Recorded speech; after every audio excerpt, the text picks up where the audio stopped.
Of course, she blocked me in, and then disappeared like a ghost. That Tuesday morning felt like the breaking point of a slow, calculated siege. I wasn't just annoyed anymore. I wasn't frustrated or inconvenienced. I was furious. Furious in a quiet, seething way that boils low and deep in your chest. My car sat prisoner behind her champagne Mercedes, and my morning, meticulously prepared for a high-stakes client presentation, was reduced to pacing my lawn in disbelief. No amount of knocking, calling, or texting could summon her back. Her husband, Roger, offered only a sheepish shrug when I showed up at their doorstep. "Yoga," he muttered, as if that explained everything. And then he closed the door. Just like that. That was the day something inside me shifted. I wasn't going to be another victim of Patricia Petton's suburban tyranny. If she wanted to play games, fine. But I was done being the passive neighbor who filed polite complaints and hoped for fairness. From that moment on, I became something else entirely: calculated, methodical, patient. I started collecting. Every infraction she committed, I documented with photos, timestamps, and cross-referenced bylaws. Her dog off-leash in the common area. Snap. Her trash bins left out overnight. Click. Grass an inch too high. Measure and file. The very weapons she used against us became the tools of her undoing. I devoured the Maple Ridge Estates HOA rulebook like a man studying for the bar exam. It was a bloated, overcomplicated relic full of outdated clauses, contradicting statutes, and legal gray zones she had clearly counted on no one ever reading. But I read every page, twice. And in those dense, sanctimonious lines, I found gold. The bylaws contained a clause that most had forgotten: residents who failed to pay their HOA dues for more than 12 consecutive months could have certain non-essential property assets repossessed by order of the board. The penalty had never been used, likely because it seemed absurd on paper. But absurdity was Patricia's entire playbook. And as it turned out, she hadn't paid her own dues in well over a year. I gathered the evidence. Presented it to the board, not Patricia's usual cronies, but the interim members who'd been quietly elected after a campaign I helped rally behind the scenes. These were people who'd had their own run-ins with her, who remembered their children being fined for chalk drawings on the sidewalk or receiving citations for leaving bicycles in the yard. With a unanimous vote, they approved the action. The following Monday morning, I sat on my porch, coffee steaming in my hand, watching a flatbed tow truck back into her driveway with surgical precision.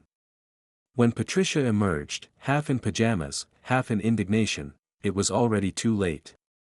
The Mercedes was being hooked, hoisted by the front wheels like a showhorse being dragged from the arena.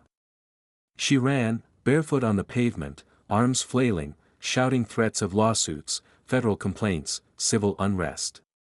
And then, in a surreal climax, she leapt onto the hood of the vehicle, gripping the edges like a movie villain refusing to let go of power. The driver didn't flinch. He simply stared forward, put the truck in gear, and began the slow, 5-mile-per-hour march of justice down Maple Ridge Lane. From my porch, I didn't move. I didn't cheer, didn't gloat, didn't even raise my voice. I just watched, silently, as 3 years of carefully disguised bullying, hypocrisy, and manipulation were finally hauled away, inch by inch, down the quiet street she once ruled like a self-appointed queen. And in that moment, the neighborhood felt just a little bit freer. After years of enduring Patricia's power trips, I finally pulled the trigger. She had crossed too many lines, and her latest stunt, blocking my driveway during a work emergency, was the last straw. With my documentation in hand and frustration boiling just beneath the surface, I made the call that would turn the tide. Riverside Towing answered on the second ring. The dispatcher didn't even sound surprised when I said Patricia's name. In fact, there was a long sigh and a dry, "We'll be there in 20." That told me everything I needed to know. While I waited, I set my phone up on the porch, propped against a potted fern, aimed right at the driveway. Something told me this was going to be worth capturing. Right on time, the tow truck pulled up, engine growling like an old bear waking from hibernation.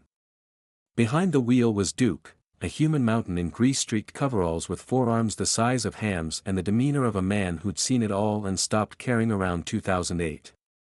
He reviewed my documentation silently, gave a grunt of approval, then went straight to work like this was just another Tuesday. The hydraulic lift hissed to life, and the Mercedes began its slow ascent. That was when the storm arrived. Patricia rounded the corner in full stride, still in her yoga attire, cheeks flushed, eyes wide with fury. She looked like a suburban banshee mid-charge, shrieking before her sneakers even touched my lawn. "Stop this. That's my car," she screamed, her voice climbing several octaves. "This is theft. This is grand theft auto." But Duke didn't even glance in her direction. He moved with clinical calm, guiding the car onto the flatbed like he was swaddling a baby, while Patricia fumbled with her phone, stabbing at the screen with trembling fingers. I heard her barking into it. 911. "A man is stealing my car. He's taking it right now." She paused. "What do you mean, where was it parked?" "That doesn't matter." She jabbed a finger toward me. "That's him, Thomas Garrett. He's behind this." The Mercedes, meanwhile, was already secured. Then, in a moment that could only be described as theatrical madness, Patricia flung herself onto the hood of her own car, sprawling across it like she was trying to hold it down with her body weight. "I'm not moving until the police arrive," she declared, limbs outstretched, face pressed to the windshield. Duke turned to me with a calm, unbothered look. I gave the smallest shrug. Without a word, he climbed into the cab, shifted into drive, and began inching down Maple Ridge Lane at a slow, deliberate crawl. Patricia remained there, splayed like an angry sea creature, clutching her phone, shrieking accusations of kidnapping and federal crimes as the neighborhood watched in stunned silence. 2 blocks down, the truck paused at the main road. That's when she finally slid off into the grass, grimy, windblown, and still shouting.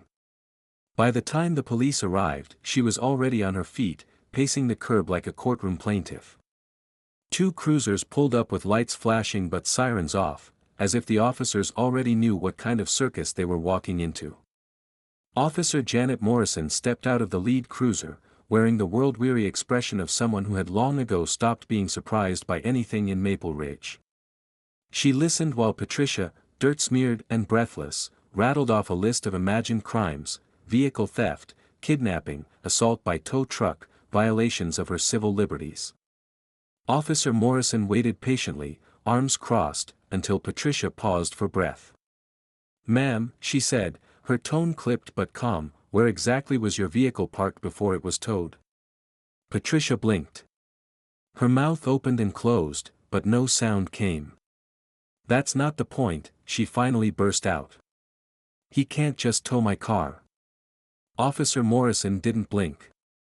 "Was it blocking his driveway?" she asked again. Patricia drew herself up like she was delivering a speech. "I was conducting official HOA business," she announced with righteous indignation. Without a word, I handed the officer my folder, photo after photo of Patricia's car obstructing my driveway on no fewer than 17 occasions, along with timestamps, text messages, and unanswered calls. She flipped through the pages, eyebrows steadily rising. Then she turned back to Patricia. "Ma'am, blocking a resident's driveway is illegal," she said, her tone now unmistakably firm. "He had every right to have your vehicle towed." Patricia's face turned from red to an almost theatrical shade of purple. "I'm the HOA president," she bellowed. "I have authority here." "Not over someone's private driveway," Officer Morrison replied coolly. "And climbing onto a moving vehicle?" She shook her head. "That's reckless endangerment of yourself." Patricia stood there speechless, the chaos finally catching up with her. And just like that, the curtain began to fall on her little regime. The second officer, a younger guy with a calm voice and a tightly gripped notepad, walked over after speaking with Duke. His expression didn't hold much sympathy. The towing company wants to press charges for interference with a lawful repossession, he said flatly. And there's the matter of false reporting to 911. Patricia's mouth dropped open like she couldn't believe what she was hearing. False reporting, she gasped. I was being kidnapped. You climbed onto the vehicle yourself, ma'am, he replied coolly. We've got multiple witnesses. He gestured around the neighborhood. Porch after porch was now filled with spectators, many of them holding their phones up like they were live streaming a soap opera. Footage, it seemed, would not be in short supply. The next hour unfolded like a slow-moving landslide. Statements were taken, citations written, and Patricia's voice hit new levels of pitch and volume as she shouted about injustice, lawsuits, and conspiracies. In the end, she was slapped with 3 citations: blocking a private driveway, interfering with a lawful repossession, and misuse of emergency services. The fines totaled over $800, though she claimed she would never pay a dime. But even that was just the beginning. By sundown, word of Patricia's dramatic meltdown had spread like wildfire through Maple Ridge. Someone uploaded a crystal-clear video of her clinging to the hood of her Mercedes, her yoga pants stretched across the windshield like a suburban war banner. The clip circulated faster than gossip at a bake sale. That evening, the HOA board called an emergency meeting in the community center. The room was packed, standing room only. Residents who had once kept their heads down now sat upright, folders of their own clutched tightly in their laps. Harold Finch, looking more like a deer than a board member, opened the meeting. We need to address the events of this morning, he began nervously. But before he could continue, Margaret Chen from Oak Street stood up, folder in hand. No, she said clearly. We need to address 3 years of harassment. And with that, the dam broke. An avalanche of grievances came pouring out. Robert Davis stood to describe how his daughter had been fined for drawing chalk art on their front walk. Sarah Williams recounted waking up on Christmas morning to find Patricia measuring the exact distance between her light-up reindeer and the curb. Tom Anderson revealed he'd been cited for having a beige doormat, because it wasn't on the approved color list. One after another, neighbors stood and told their stories.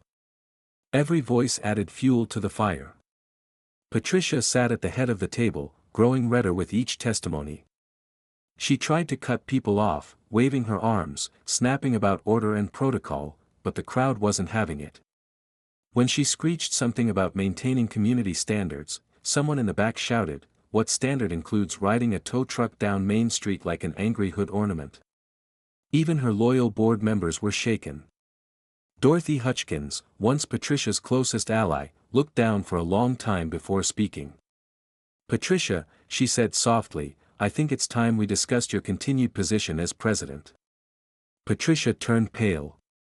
"You can't be serious, Dorothy," she hissed. "After everything I've done for this community. You mean like costing the HOA thousands in legal fees?" Harold cut in, holding up a folded letter.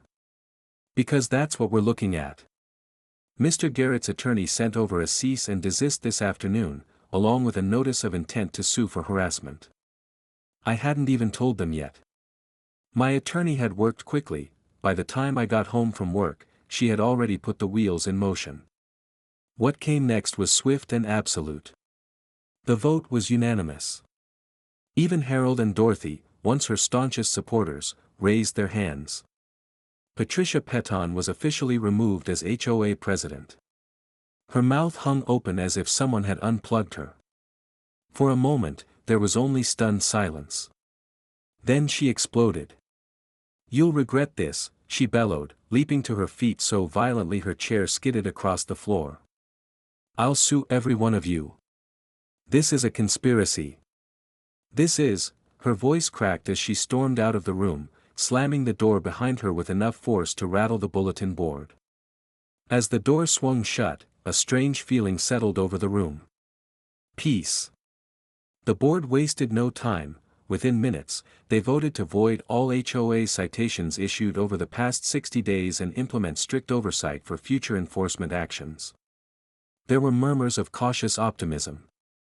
For the first time in years, people felt heard. 2 weeks later, I received a certified letter in the mail. Inside was a copy of the court's ruling. Patricia had been ordered to pay $3,000 in fines and legal fees, complete 6 months of community service, and was barred from holding any HOA position for the next 5 years. According to the process server who handed her the papers, Patricia had torn them open, scanned the contents, declared the entire legal system a joke, and then slammed her front door so hard her own doorbell camera came crashing to the ground. Justice, as it turns out, is not always swift, but when it arrives, it's incredibly satisfying.